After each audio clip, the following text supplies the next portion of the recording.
The rain fell like a punishment from the sky, heavy and relentless, soaking through Anna Mitchell's thin cardigan in seconds. She stood on the front steps of what had been her home for 3 years, clutching a crumpled piece of paper in her trembling hands. The marriage certificate, the document that had once represented hope, love, and a future she had desperately wanted to believe in. Now it was nothing more than a lie printed on expensive paper. Behind her, the door slammed shut with a finality that echoed through her bones. She heard the lock click into place, and something inside her shattered completely. 3 years. 3 years of trying to be the perfect wife, of cooking meals that went uneaten, of sleeping alone in a bed meant for 2, of making excuses for a husband who was never there. 3 years of loving a man who, she now realized, had never truly let her see who he was. Anna looked down at the certificate, watching the rain blur the ink, smearing their names. Together in a cruel mockery of the union they had supposedly formed, Daniel Mitchell. The name meant nothing to her anymore. She had married a stranger, a ghost who came and went at odd hours, who took mysterious phone calls in locked rooms, who kissed her forehead with lips that felt increasingly cold. Her fingers tightened on the paper. The anger rose in her chest like a wave, hot and consuming, temporarily overpowering the shock and the hurt. With a cry that was swallowed by the thunder, she tore the certificate in half. Then again, and again. The pieces fluttered from her hands like wounded birds, carried away by the wind and the rain, disappearing into the darkness of the Chicago night. She had caught him, not with another woman, as she had sometimes feared during those long, lonely nights. No, what she had discovered was far more disturbing. Files on his computer left carelessly open while he took a call in another room. Names she did not recognize, amounts of money that made her head spin. References to things that sounded like they belonged in a crime novel, not in her husband's home office. When she had confronted him, his face had changed.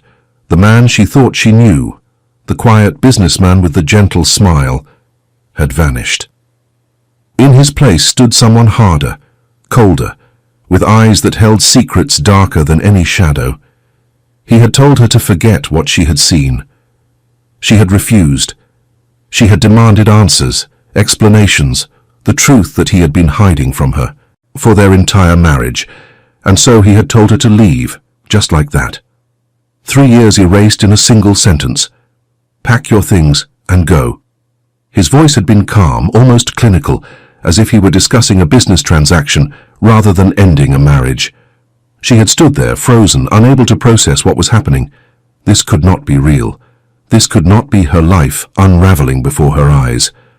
But it was real, and now she was standing in the rain with nothing but the clothes on her, back and a heart that felt like it had been ripped from her chest. Anna began to walk. She did not know where she was going. She had no family in Chicago, no close friends she could call at this hour. Her parents were gone, victims of a car accident 5 years ago. Her sister lived in Seattle, and they had grown apart over the years. She was alone, completely and utterly alone, in a city that suddenly felt as foreign as another planet. The streets were empty at this hour, the rain keeping everyone indoors. Streetlights cast pools of orange light on the wet pavement, and Anna walked through them like a ghost, barely aware of her surroundings. Her mind kept replaying the images she had seen on that computer screen. The conversations she had overheard when Daniel thought she was asleep. The late-night visitors who spoke in hushed voices and left before dawn. She had been so blind, so desperate to believe in the fairy tale she had constructed, the story of the successful businessman who had swept her off her feet and given her a life of comfort and security. She had ignored the warning signs, the inconsistencies, the moments when something felt off. She had wanted so badly to be loved that she had accepted whatever version of himself he chose to present. The rain began to ease, fading to a gentle drizzle that felt almost like tears against her skin. Anna found herself in a part of the city she did not recognize, surrounded by towering buildings that blocked out what little. Moonlight filtered through the clouds. She was cold, exhausted, and more frightened than she had ever been in her life. She spotted a small diner across the street, its windows glowing with warm yellow light. The sign read, "Rosie's," in faded red letters, and through the glass she could see a handful of patrons hunched over cups of coffee. It looked safe. It looked like a place where she could sit down, gather her thoughts, and figure out what to do next. Anna crossed the street, pushed open the door and stepped inside. A bell chimed overhead, announcing her arrival to the mostly empty room. The smell of coffee and bacon grease wrapped around her like a blanket, and for a moment she just stood there, dripping on the welcome mat, trying to remember how to breathe. A waitress approached her, a middle-aged woman with kind eyes and a name tag that read Dolores. She took one look at Anna's soaked clothes and pale face and immediately guided her to a booth in the corner, away from the curious glances of the other customers. "Honey, you look like you've been through a storm in more ways than one," Dolores said, her voice gentle with concern. "Let me get you some coffee and a towel." "On the house." Anna nodded, unable to speak around the lump in her throat. She slid into the booth, her wet clothes squeaking against the vinyl seat, and stared at the table without really seeing it. The pieces of her life lay scattered around her like the torn fragments of her marriage certificate, and she had no idea how to put them back together. The coffee arrived steaming and strong, and Anna wrapped her hands around the mug, desperate for any warmth she could find. She took a sip, felt the heat spread through her chest, and finally allowed herself to think about what she had discovered. Daniel was not a businessman, or rather he was, but his business was something far darker than the import-export company he claimed to run. The files she had seen contained references to territories, to operations, to individuals who needed to be handled. There were spreadsheets tracking money that flowed through dozens of shell companies. There were photographs of men she did not recognize, annotated with notes in Daniel's neat handwriting. Her husband was a criminal, and not just any criminal. From what she had pieced together in those few horrifying minutes before he caught her, Daniel Mitchell was someone powerful, someone dangerous, someone who operated in a world she had only ever seen in movies and television shows, a world of shadows and secrets and violence. And she had been married to him for 3 years without knowing any of it. Anna felt sick. She pushed the coffee away and pressed her hands against her eyes, trying to stop the tears that threatened to fall. How could she have been so foolish? How could she have shared a bed with a man whose true nature was so completely hidden from her? What else did she not know? What other lies had her entire marriage been built upon? The bell over the door chimed again, and Anna looked up instinctively. A man entered the diner, tall and broad-shouldered, with dark hair that was slightly damp from the rain. He wore an expensive coat over what looked like a tailored suit, and he moved with the easy confidence of someone accustomed to being in control. His eyes swept the room in a quick, assessing glance before landing on Anna. She felt a jolt of recognition, though she was certain she had never seen him before. There was something familiar about him, something that tugged at the edges of her memory. But before she could place it, he turned away and took a seat at the counter, ordering coffee in a low, quiet voice. Anna forced herself to look away. She had bigger problems than a stranger in a diner. She needed to figure out where she was going to sleep tonight. She needed to decide whether to go to the police with what she knew. She needed to understand why her husband, who had professed to love her, had thrown her out into the storm like she meant nothing. But as she sat there, shivering in her wet clothes, she could not shake the feeling that her life was about to change in ways she could not even begin to imagine. The rain had washed away everything she thought she knew, and in its place was a vast, terrifying unknown. She did not know it yet, but the man at the counter was watching her. Not obviously, not in a way that would draw attention, but with a careful, measured interest that spoke of more than casual curiosity. He knew exactly who she was. He knew why she was here, alone and frightened, in a diner on the wrong side of Chicago, and he knew things about her husband that would shake the very foundations of her world. Anna Mitchell had torn up her marriage certificate and walked away from her old life. But the story was only beginning, because the man she had married, the man she thought she was escaping, was not who she believed him to be. And the truth, when it finally came to light, would be more shocking than anything she could have imagined. The rain continued to fall outside, washing the streets clean and carrying away the last remnants of the life she had known. And somewhere in the darkness, forces were already in motion, pulling her toward a destiny she never could have predicted. Check if you are already subscribed to this channel. If you enjoy stories that reveal the hidden depths of human relationships and the secrets that can lurk beneath the surface of everyday life, this is where you belong. Subscribe now so you never miss a chapter. Morning came grey and reluctant, the sun hidden behind a thick layer of clouds that seemed to press down on the city like a weight. Anna had spent the night in a cheap motel on the outskirts of downtown, paying with the emergency cash she always kept in her wallet. The room was small and dated, with wallpaper that peeled at the corners and a mattress that sagged in the middle, but it was dry and warm and far from the house that was no longer her home. She sat on the edge of the bed, staring at her phone. She had turned it off the night before, afraid that Daniel might try to track her through it, and she was not ready to turn it back on. She did not want to see if he had called, if he had texted, if he had made any attempt to reach her at all. Part of her desperately hoped he had. Another part, the part that was slowly coming to terms with the reality of her situation, hoped he had not. The pieces of the puzzle kept rearranging themselves in her mind, forming patterns she did not want to see. All those business trips that lasted too long, the men who occasionally came to the house, men with hard eyes and careful movements who fell silent whenever she entered the room. The way Daniel always seemed to know things before they happened, as if he had access to information that ordinary people did not. She had married a man who lived in shadows, and she had never even noticed. Anna finally turned on her phone, bracing herself for whatever awaited her. The screen lit up, notifications flooding in. 17 missed calls from Daniel, 32 text messages. She did not read them. She could not bear to see whatever excuses or explanations or threats he might have sent. Instead, she opened her contacts and scrolled until she found the name she was looking for. Rebecca Torres. The only real friend she had made during her years in Chicago. They had met at a coffee shop 3 years ago, bonding over a shared love of mystery novels and a mutual distaste for the pretentious wine bars that seemed to dominate the neighborhood. Rebecca was a journalist, sharp and curious, with a nose for stories that others overlooked. If anyone could help Anna understand what she had stumbled into, it was her. The phone rang twice before Rebecca picked up.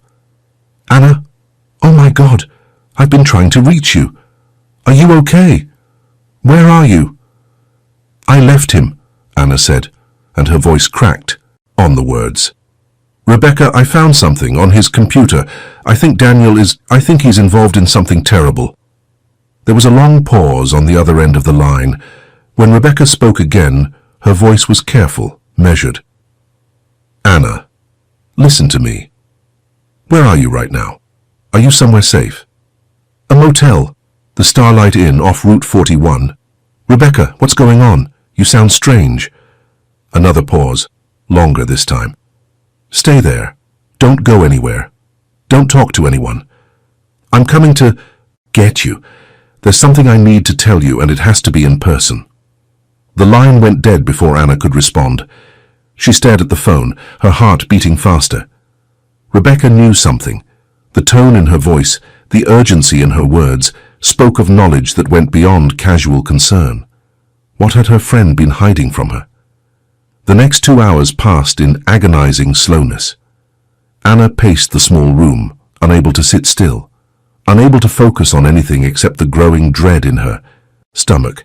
She kept glancing out the window, half expecting to see Daniel's car pull into the parking lot, half expecting something worse that she could not even name. When the knock finally came, she nearly jumped out of her skin. She approached the door cautiously, peering through the peephole. Rebecca stood outside, alone, her dark hair pulled back in a messy ponytail and her eyes hidden behind oversized sunglasses, despite the overcast sky. Anna opened the door and pulled her friend inside, closing it quickly behind her. "Tell me everything," Anna said. "What do you know about Daniel?" Rebecca removed her sunglasses and met Anna's eyes. "I need you to understand something first. I've been investigating your husband for almost 2 years. I should have told you, but I was afraid.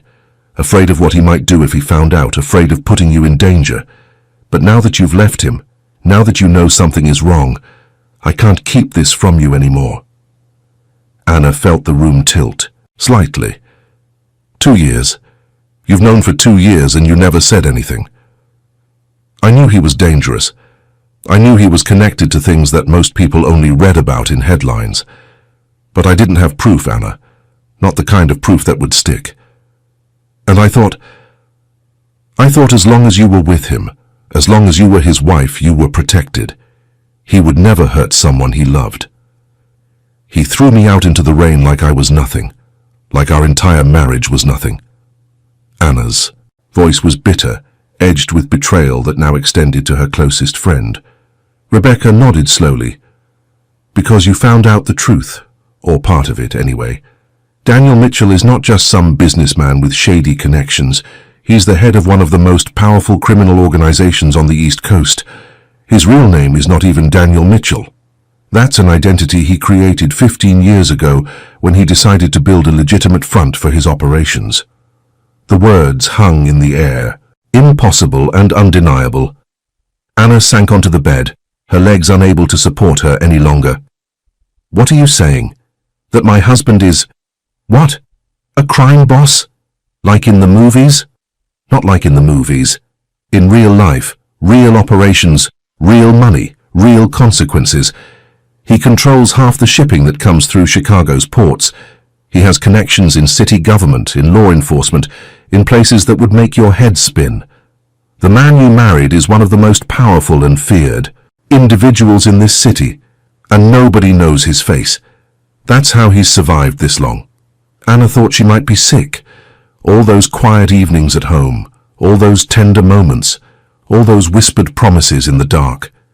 Had any of it been real? Or had she been nothing more than another piece of his carefully constructed facade, a prop in the elaborate performance of normalcy he presented to the world? "Why me?" she whispered. "Why did he marry me?"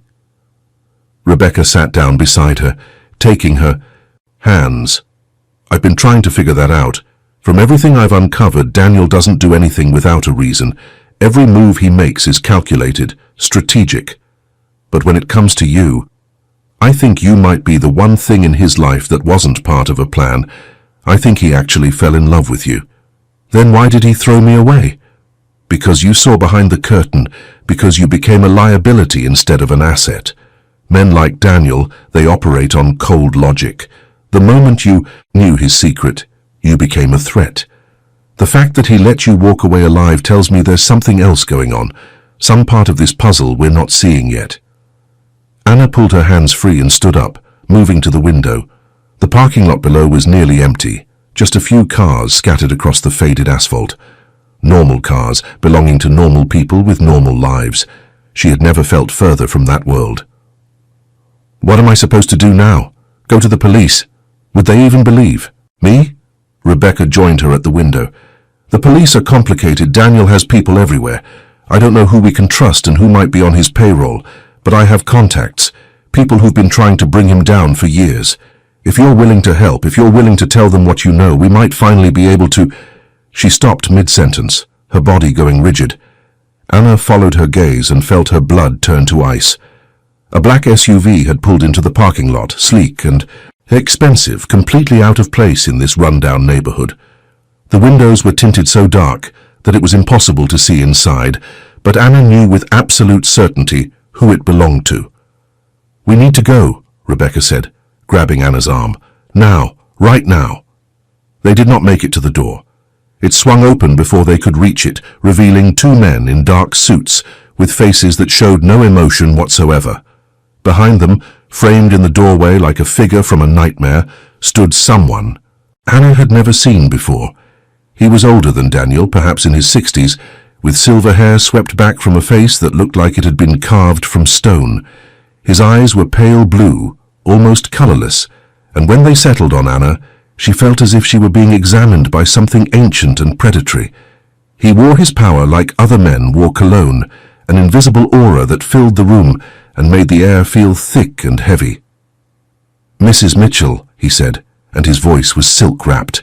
Around Steele. We need to talk about your husband. Anna's throat constricted. This was not Daniel's people. The recognition was instinctive, primal. This was someone else, someone whose presence spoke of different dangers and different agendas. She had escaped one trap only to fall into another. The older man smiled, but it did not reach his eyes. My name is Victor Marchetti, and I'm afraid you've stumbled into something much larger than a failed marriage. Victor Marchetti settled into the room's-only chair as if he owned it, as if he owned the entire motel and everything in it. His two men remained by the door, hands folded in front of them, eyes scanning constantly for threats that probably did not exist. Anna and Rebecca stood by the window, united in their fear, watching the scene unfold like spectators at their own disaster. Please sit, Victor said, gesturing to the bed. I assure you, if I meant you harm, we would not be having this conversation. Anna did not move. Who are you? What do you want? Victor's pale eyes studied her with unsettling intensity. I am someone who has been watching Daniel Mitchell for a very long time, someone who has a vested interest in seeing his empire crumble, and you, Mrs. Mitchell, have just become the most valuable piece on the board. I don't know anything. I found some files on his computer, that's all. I don't even know what half of it meant. But you saw it. You were inside his home, inside his life, for 3 years. You know things you don't even realize you know. The way he moves, the way he thinks, the people he trusts, that information is priceless to someone like me. Rebecca stepped forward, her journalist's instincts overriding her fear. Victor Marchetti. I know that name. You're the head of the Marchetti family. You and Daniel are rivals. Victor inclined his head in acknowledgement. Rival is a strong word. We occupy overlapping territories. For years there has been an uneasy peace between our organizations, but recently Daniel has been making moves that threaten to upset the balance, moves that cannot be allowed to continue. Anna felt sick. She had escaped one criminal only to be captured by another. The world she had stumbled into was not a world of good and evil, but a world of competing evils, each using human beings as pawns in games she could not begin to understand. What do you want from me? She asked again. Victor leaned forward, his expression almost paternal in its false warmth.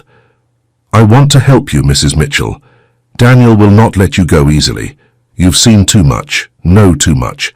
Right now he's probably trying to decide whether it's safer to bring you back into the fold or eliminate you entirely. I can offer you protection.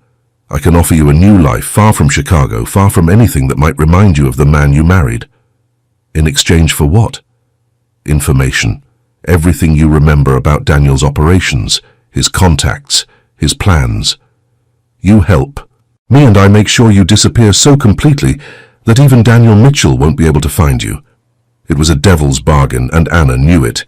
Trading one form of captivity for another, selling whatever scraps of knowledge she possessed to a man who was cut from the same cloth as her husband.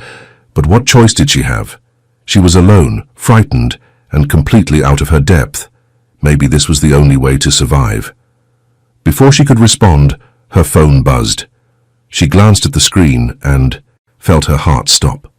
A text message from an unknown number, just 4 words. Don't trust him, run. Victor saw her expression change and held out his hand. The phone, please. Anna's mind raced. Someone was trying to warn her. Someone who knew where she was, who knew about Victor, who wanted her to escape. But who? And how? The phone, Mrs. Mitchell. Now. She handed it over, watching as Victor read the message. His expression flickered, just for a moment, before the mask of calm settled back into place. It seems we have an interested third party. How fascinating. He pocketed the phone and stood up. I had hoped we could do this the civilized way, but clearly time is running out. You'll come with us now, Mrs. Mitchell, for your own protection, of course. No. The word came out stronger than Anna expected. I'm not going anywhere with you. Victor's smile never wavered. I'm afraid that's not an option. The next few seconds happened in a blur. The door burst open, not from the Outside, but from the adjacent room, men poured through, moving with military precision, and before Anna could process what was happening, Victor's guards were on the floor, and Victor himself was being restrained by hands that showed no hesitation. Through the chaos, Anna caught a glimpse of the man leading the assault, tall, dark-haired, familiar. The stranger from the diner the night before. He moved through the violence with a grace that spoke of extensive training, his face calm and focused, as he neutralized the threat with brutal efficiency. When it was over, when the Marchetti men were secured and Victor was being led away, the stranger turned to Anna. Up close, she could see the intensity in his eyes, the weight of secrets that lurked behind them. He was handsome in a severe way, all sharp angles and controlled power. "Mrs. Mitchell," he said, "my name is Marcus Cole. I work for your husband, and I'm here to take you home." Anna felt the world tilt again. Home. The word sounded absurd, meaningless. She had no home anymore. She had nothing but questions and fear, and a growing certainty that her life had become a chessboard where she was the only piece that did not understand the rules.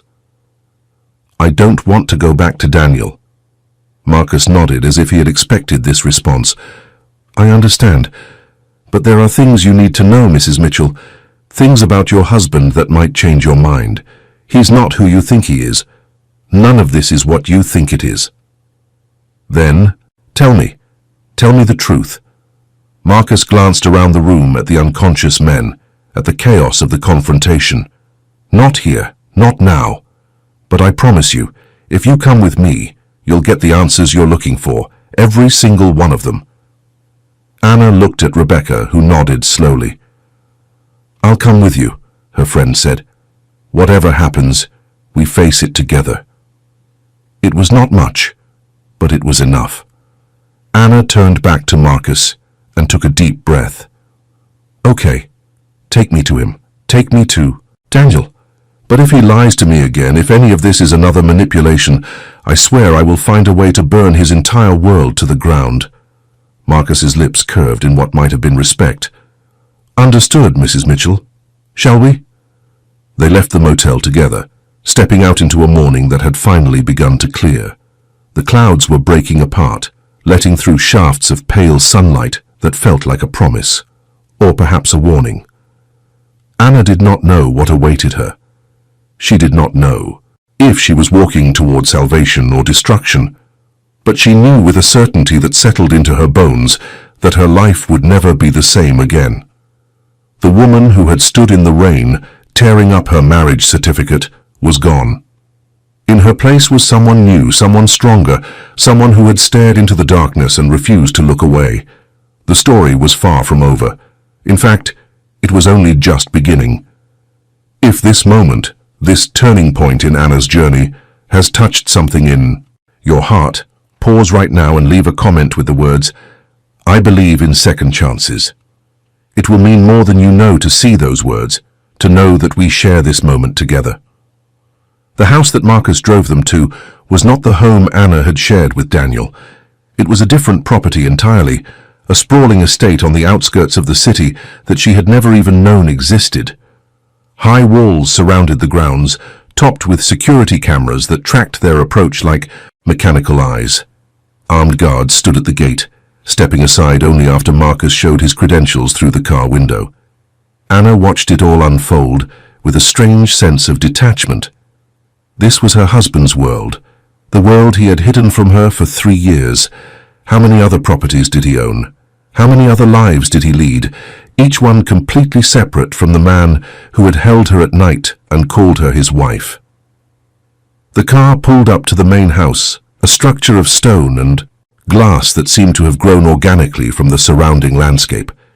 It was beautiful in a cold, imposing way, all clean lines and sharp angles, utterly unlike the warm, traditional home where their marriage had taken place.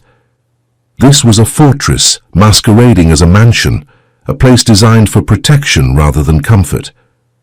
Marcus led them inside, through a foyer that echoed with their footsteps, past rooms filled with art and antiques that looked like they belonged in a museum. Rebecca stayed close to Anna's side, her hand occasionally brushing against Anna's in silent support. They were both strangers here, both navigating territory that felt alien and dangerous. Finally, they reached a set of double doors at the end of a long hallway. Marcus paused, turning to face Anna. "He's inside. He's been waiting for you since last night. Whatever you're feeling right now, whatever anger or fear or confusion, I ask only that you give him a chance to explain." "Why should I?" "Because the man in that room is not the man you think you married. He's someone else entirely, and when you understand the truth, I believe you'll see everything differently." Anna wanted to argue, wanted to demand more answers before facing her husband again. But something in Marcus's eyes stopped her. There was no deception there, no manipulation, just a quiet conviction that what he said was true. She pushed open the doors and stepped inside. Daniel stood by the window, his back to her, silhouetted against the morning light. He turned when he heard her enter, and for a moment they just looked at each other across the expanse of the room. He looked tired, Anna realized, tired and worried, and unless she was imagining it, afraid. "Anna." Her name fell from his lips like a prayer. "I'm sorry. For everything." "Sorry?" The word came out sharp, edged with all the pain and betrayal of the past 24 hours. "You threw me out of my own home. You let me believe our entire marriage was a lie. And now you send your men to rescue me from another criminal, like I'm some kind of prize to be fought over. Sorry doesn't begin to cover it, Daniel." He flinched at the accusation, but he did not deny it. I know I've handled this badly. I've been trying to protect you, but I've only pushed you further into danger. That's the last thing I ever wanted." "Protect me from what? From whom?" "Victor Marchetti said you two are rivals, that you've been making moves to upset some kind of balance. What does any of that have to do with me?" Daniel moved away from the window, approaching her slowly as if she were a wounded animal that might bolt at any sudden movement. "Victor Marchetti has wanted to destroy me for 15 years. Everything I've built, everything I've achieved, he sees it as a threat to his own power. When he found out about you, about our marriage, he saw an opportunity, a weakness he could exploit." "So I'm a weakness now?" "No." Daniel's voice cracked on the word. "You're the only real thing in my life. The only thing that matters more than the empire I've spent decades constructing. That's why I tried to keep you separate, to build a wall between my work and our marriage. I thought if you never knew, you'd be safe. I thought ignorance would protect you." Anna felt tears threatening, but she refused to let them fall. "You should have told me the truth from the beginning. I deserved to know who I was marrying." "Would you have married me if you knew?" The question hung between them, heavy with implication.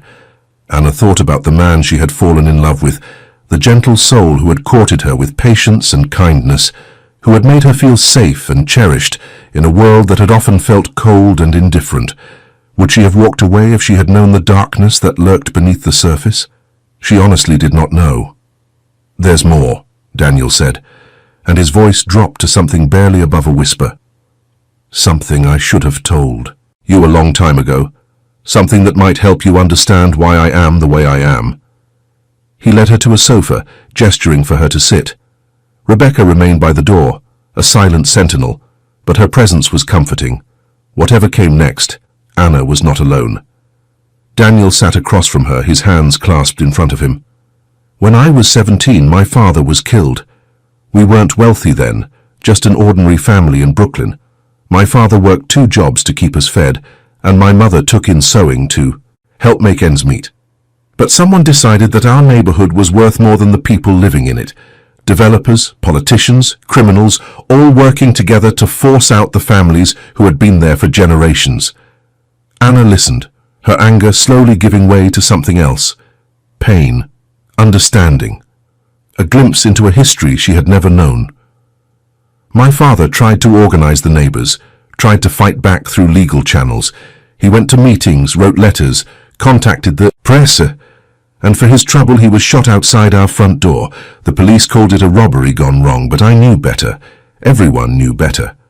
Daniel's eyes were distant, lost in memories that clearly still haunted him. "I swore that day that I would never be powerless again. I would never be at the mercy of men who saw people like my family as obstacles to be removed. So I built an empire of my own, not to hurt innocent people, but to protect them, to make sure that what happened to my father could never happen to anyone else. That doesn't justify breaking the law. That doesn't justify lying to me for 3 years. No, it doesn't. Nothing can justify that. But I need you to understand that I'm not the monster Victor Marchetti wants you to believe I am. The operations I run, they're not about hurting people. They're about creating systems of protection in places where the law has failed. They're about making sure that the powerful can't simply crush the powerless without consequence. Anna wanted to dismiss his words as rationalizations, as the self-serving excuses of a man who had chosen crime over conscience. But something in his voice, something in the pain that flickered across his face, made her hesitate.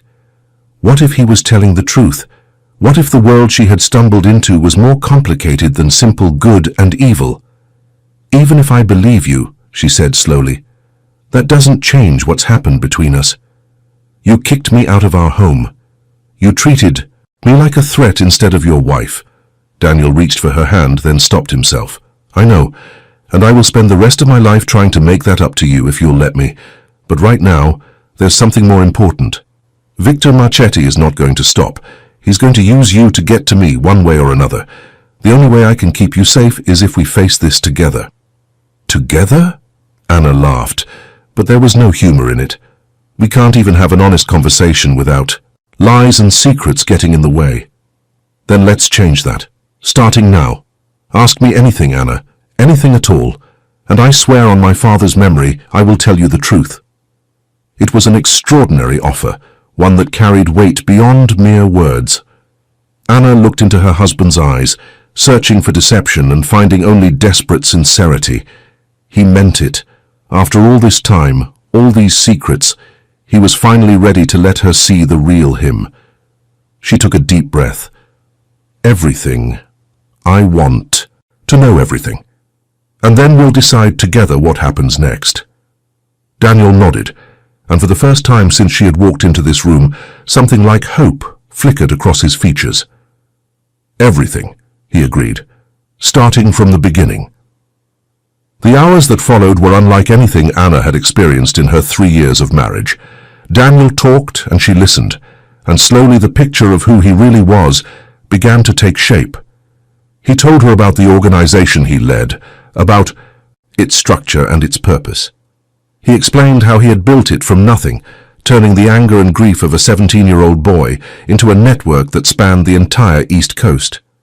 He told her about the people he protected, the communities that had been abandoned by law enforcement and left to fend for themselves. He described the shelters he funded, the businesses he supported, the families he had helped escape situations that no one else would touch. He was not a saint, he made that clear. He had done things that haunted him, things that could never be undone. But he had also done good, real and tangible good, in places where goodness had long since been forgotten.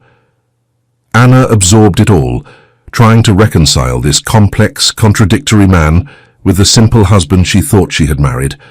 It was not easy. Every new piece of information raised more questions, more doubts, more fears. But it also brought a strange kind of clarity. The man she loved was not a figment of her imagination. He was real, buried beneath layers of protection and necessity, waiting to be found.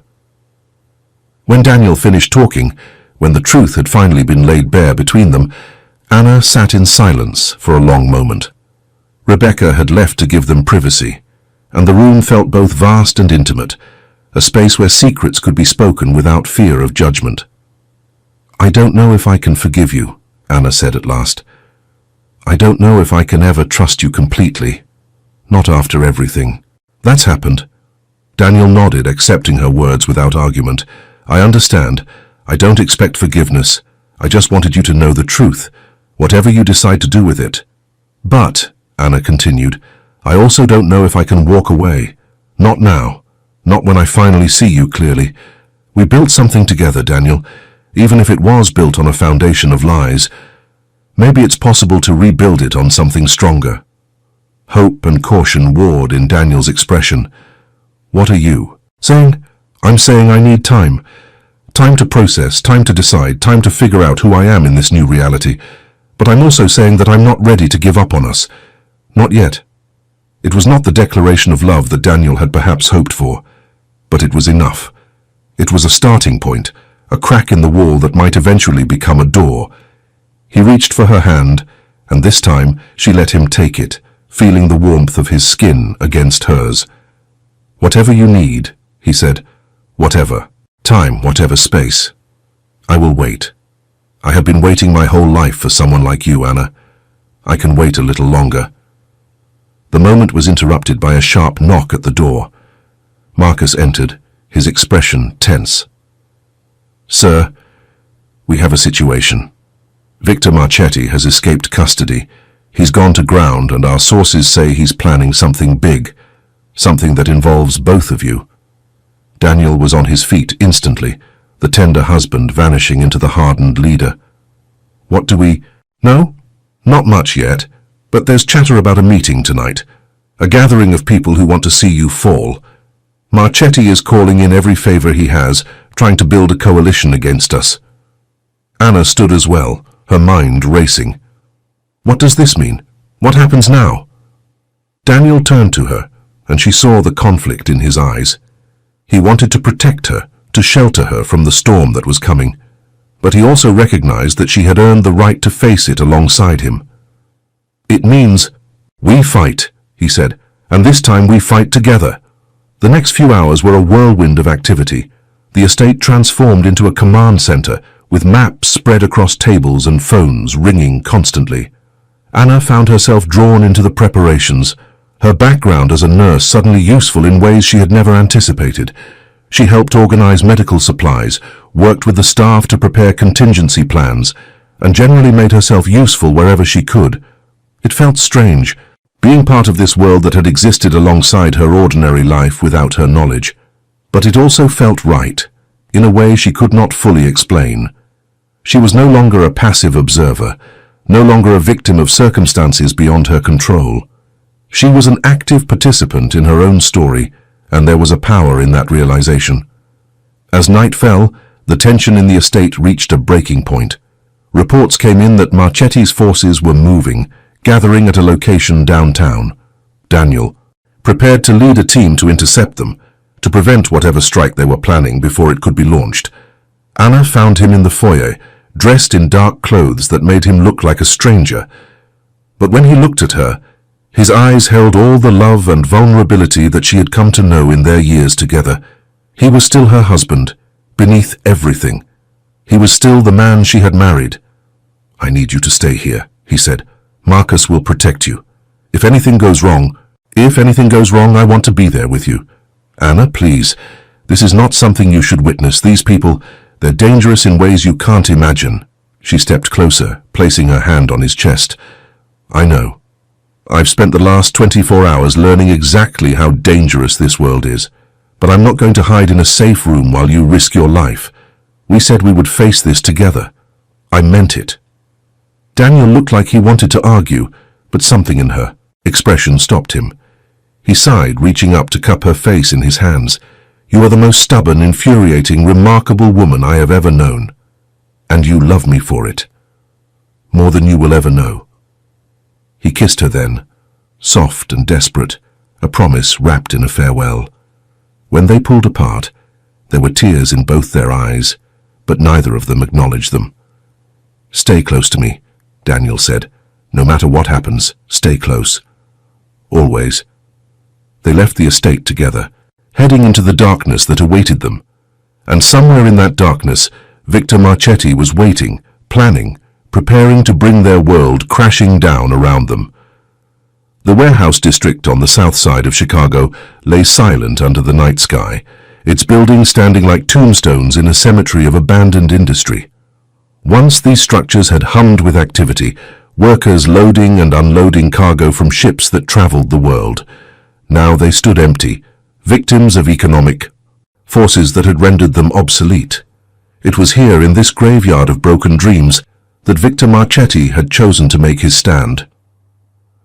Anna sat beside Daniel in the back of an armored vehicle, surrounded by men who moved with the easy competence of soldiers.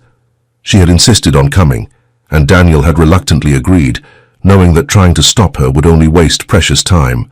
But he had positioned her at the rear of the operation, far from the front lines, with explicit orders to stay in the vehicle unless absolutely necessary. She had agreed to these conditions, understanding that her presence was already a compromise on his part. She was not trained for combat, not prepared for the violence that might be required. But she was here, and that was what mattered. The vehicle stopped a block away from the target warehouse.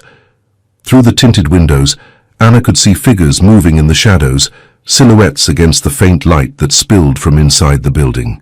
Marchetti's men preparing for a confrontation that they did not yet know was coming. Daniel turned to her, his face illuminated by the soft glow of the dashboard lights. "I need you to promise me something. If anything goes wrong, if this turns into something we can't control, you get out. You take this vehicle and you drive until you can't drive anymore. Do you understand?" "I understand." Anna took his hand, holding it tightly. "But I'm not leaving you." "Anna, I'm not leaving you."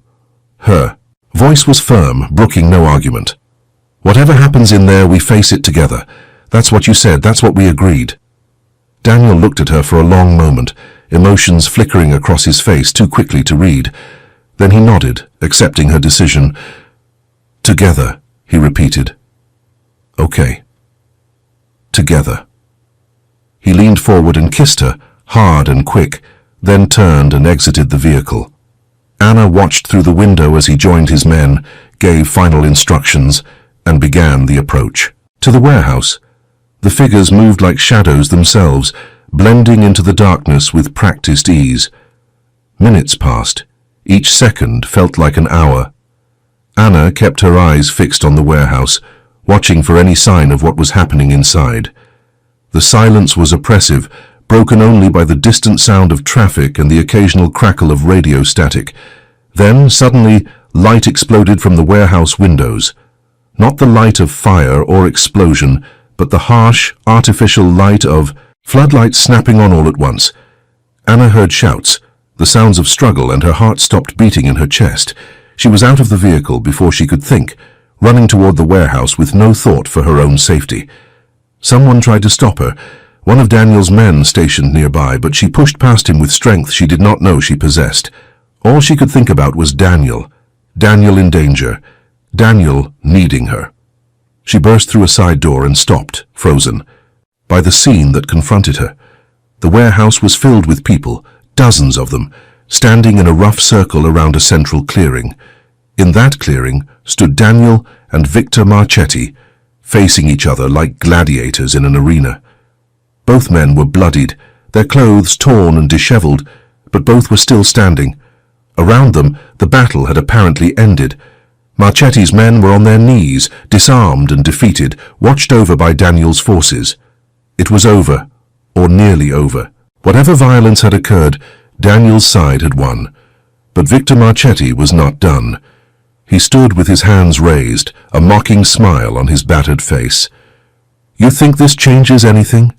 You think defeating me tonight ends this war? There will be others, Daniel. There will always be others. As long as you have something to lose, you'll never be safe." His eyes found Anna across the room, and his smile widened. "Especially now that everyone knows your weakness." Daniel stepped forward, his voice low and dangerous. "She is not a weakness, she is my strength, and anyone who threatens her will answer to me personally." Brave words, but words don't stop men like me. Power does, and power can always be taken away. "Then take it." Daniel spread his arms, inviting attack. "Right here, right now, just you and me, no armies, no allies, just two men settling a score. That's what you want, isn't it? That's what this has always been about." Marchetti's smile faltered. For all his bravado, he was an old man facing a younger, stronger opponent. The advantage he had sought through numbers and surprise had evaporated, leaving him exposed and vulnerable. "I didn't think so." Daniel turned his back on his rival, a gesture of contempt that spoke louder than words. "Take him away, this is over." But Anna saw what Daniel did not. She saw Marchetti's hand move toward his pocket, saw the flash of metal as he drew a small weapon he had somehow concealed. Without thinking, she screamed a warning, her voice cutting through the silence of the warehouse. "Daniel!" He spun, reacting with instincts honed by years of living in danger. But he was not fast enough. The shot rang out, echoing off the metal walls, and Anna felt something tear through her body like fire. She looked down, confused, and saw blood spreading across her shirt. The world tilted, sounds becoming distant and muffled. She was falling, she realized, falling toward the cold concrete floor of the warehouse. Hands caught her before she landed.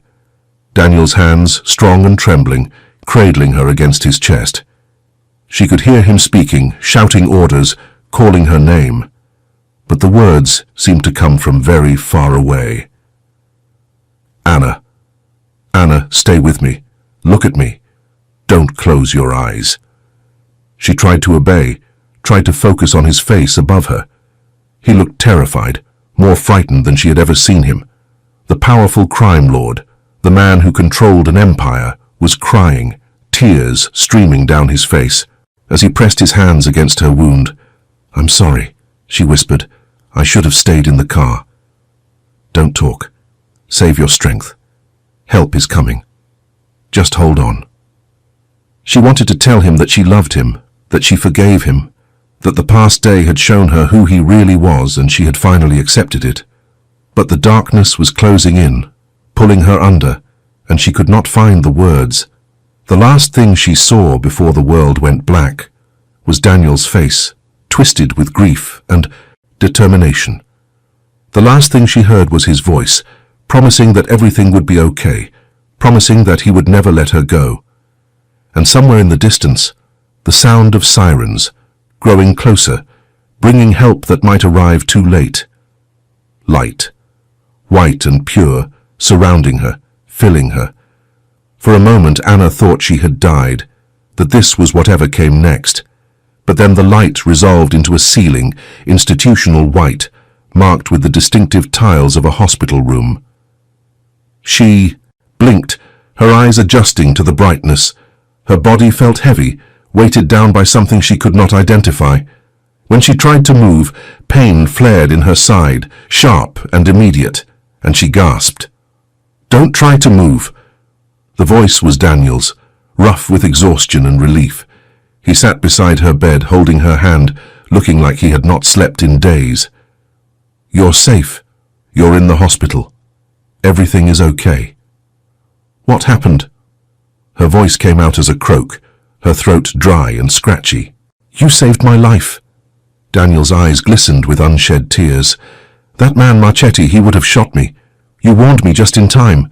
But you stepped into the path of the shot. You took it meant for me." Memory flooded back. The warehouse, the confrontation, the flash of the hidden weapon and the burning impact that had sent her falling to the floor. She had thrown herself forward without thinking, her body moving before her mind could catch up. "I thought I was going to lose you." Daniel's voice cracked on the words. "I thought I had finally lost the only thing that ever mattered to me. You can't get rid of me that easily." She tried to smile, but it came out as more of a grimace. "How long have I been here?" 3 days. The surgery was complicated, but the doctors say you're going to make a full recovery. It will take time, but you're strong, Anna. Stronger than anyone I've ever known." 3 days.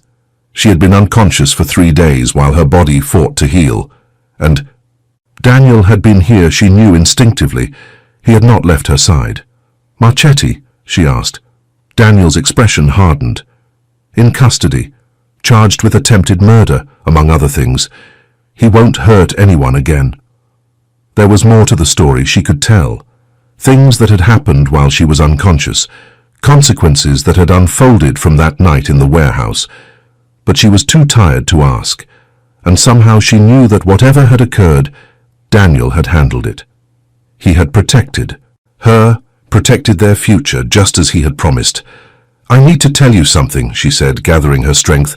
"Before everything happened, before I got shot, I was going to tell you something important. You don't have to—" "I forgive you."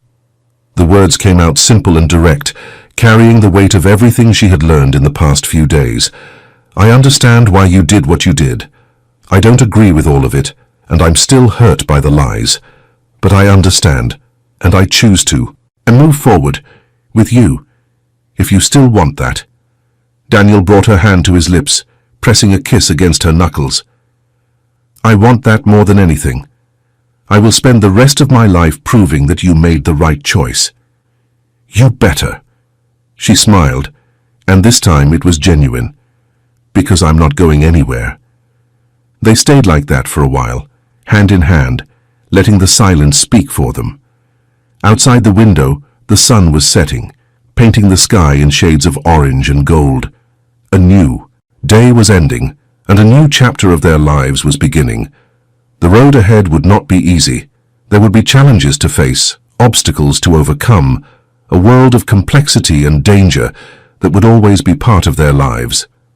But they would face it together, as partners, as equals.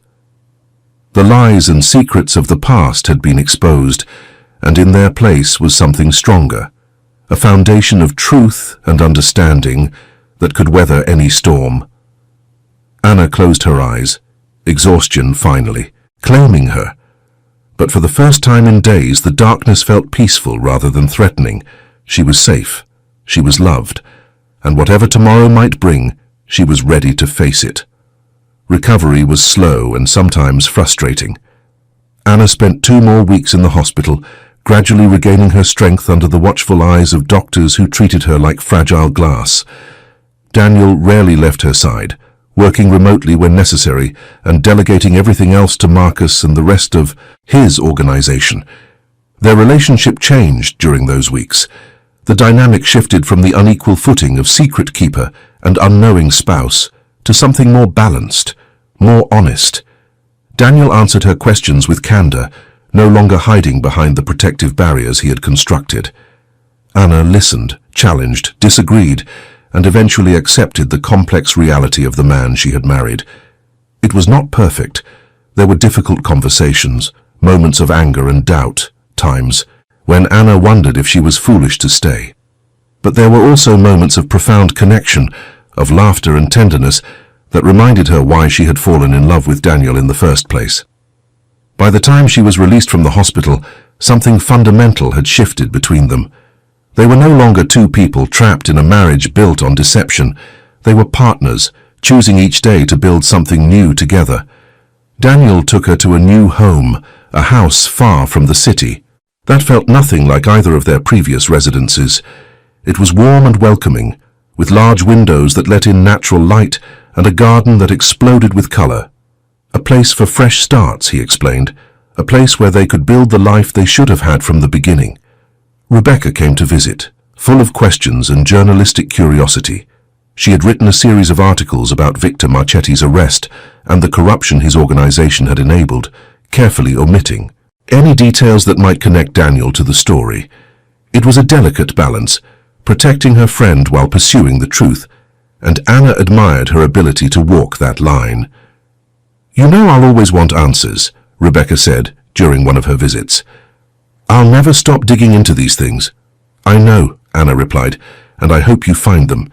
Just maybe not the answers that involve my husband. That's fair, Rebecca smiled. For now, at least. Life settled into a new rhythm. Anna went back to nursing, working at a clinic Daniel funded in one of the city's underserved neighborhoods. It was work that mattered, work that connected her to the communities her husband had sworn to protect. She saw firsthand the good that his organization could do, the lives it touched, the hope it provided in places where hope was scarce. She also saw the costs, the guards who stood watch outside their home, the precautions that had to be taken every time they went somewhere public, the knowledge that danger could never be entirely eliminated, only managed, but she had made her choice with open eyes, and she did not regret it. 6 months after the night in the warehouse, Daniel took her to the place where they had first met. A coffee shop downtown, unremarkable except for the memories it held. They sat at the same table where they had shared their first conversation, and Daniel took her hands in his. I have something for you, he said. something I should have given you a long time ago." He reached into his pocket and withdrew a ring box. But when he opened it, Anna did not see a new piece of jewelry. She saw her wedding ring, the one she had left behind when she fled their home in the rain. "I found this on the bathroom counter that night, after you left. I've been carrying it with me ever since, waiting for the day when I could give it back to you, when I earned the right to give it back." Anna's eyes filled with tears. "Daniel, I know a ring is just a symbol. I know our marriage was flawed from the start. But I also know that I love you more than I've ever loved anything in my life. And if you'll let me, I want to start over. Not the marriage we had, but a new one, a real one, built on everything we've learned, everything we've survived."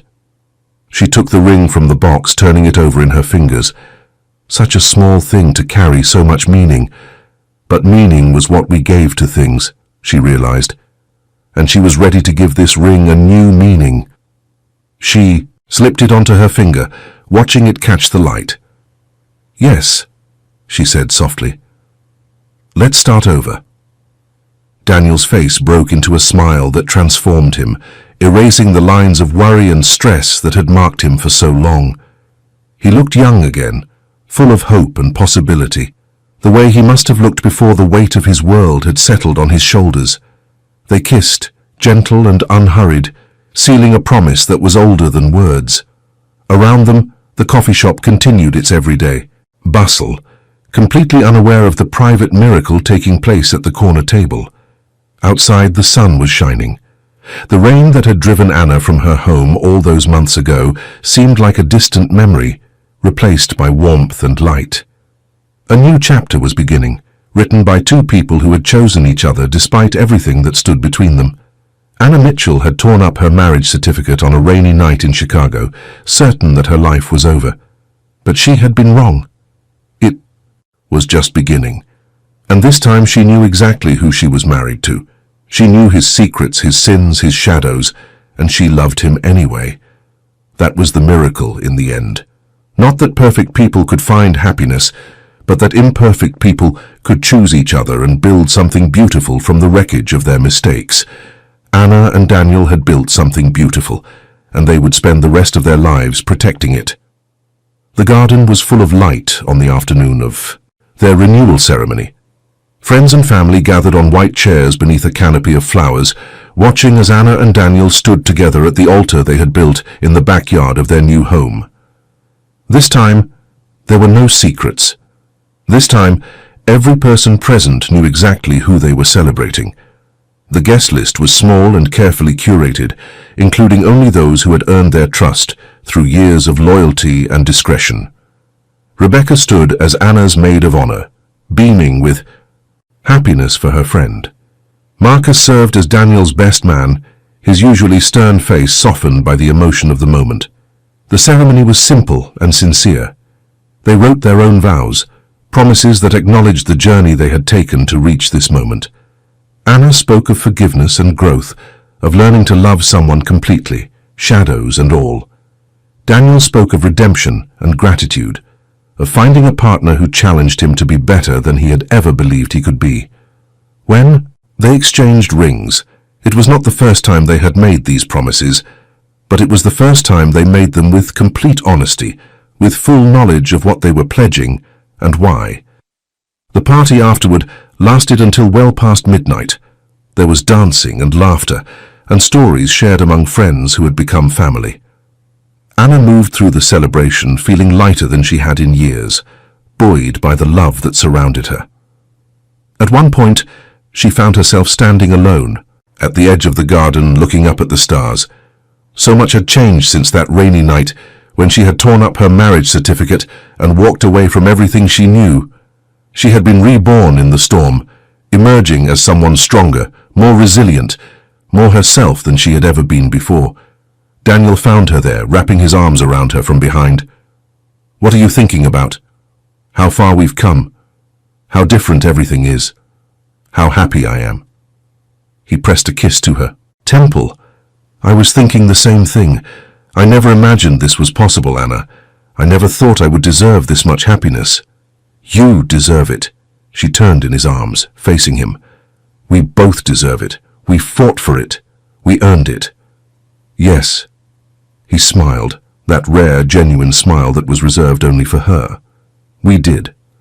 They stood together in the darkness, two people who had found each other against all odds.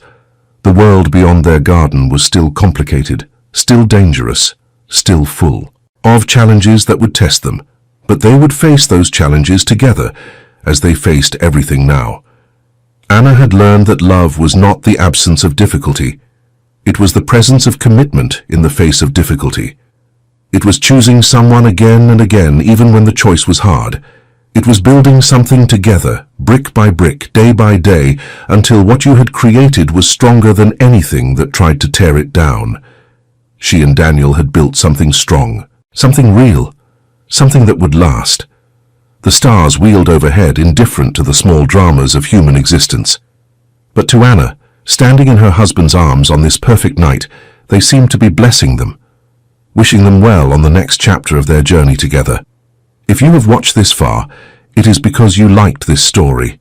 Leave a comment saying, "I have watched this far, so I can get to know you and see who really enjoys the stories here on the channel." And if this story touched your heart, if you felt something real while watching Anna and Daniel find their way back to each other, please take a moment to leave a like and share it with someone who might need a reminder that love can survive anything. Thank you for being here. Thank you for watching. Thank you for believing in stories that show us the best and worst of who we are and remind us that redemption is always possible. Until next time. Anna looked at the stars one more time, then turned back to the party, to the life she had chosen, to the future that waited with open arms. The rain was a distant memory. The sun was rising on a new day, and she was exactly where she was meant to be, home.